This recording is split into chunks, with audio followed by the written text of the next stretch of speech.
Welcome the our channel. Today we how to authorize with Airtable API in mobile apps, quick tutorial step by step clearly. To authorize with the Airtable API in your mobile app, start by visiting the Airtable website. Create an account or log in if you already have one. Once logged in, navigate to your Airtable account dashboard. Select the workspace that contains the base you want to work with.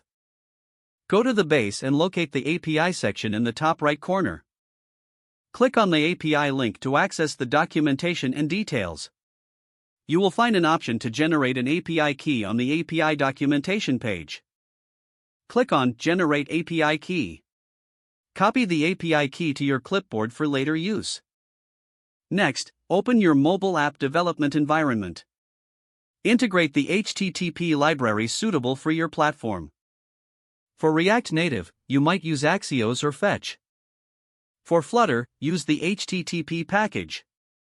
Install the library if you haven't done so already. Create a configuration file to store your API key. In the configuration file, define a constant for your API key. Set a base URL that points to the Airtable API endpoint.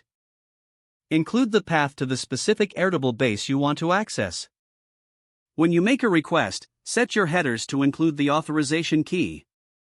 Use the bearer token format, authorization, bearer your _API_KEY. Test the API request by sending a GET method to fetch data from your base. Inspect the response to ensure you are correctly authorized.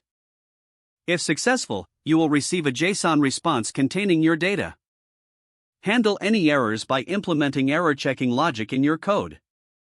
Now you are ready to use the Airtable API in your mobile app. Continue building your app features by making further API calls as needed. If the page does not load, refresh the browser or try again in a private or incognito window.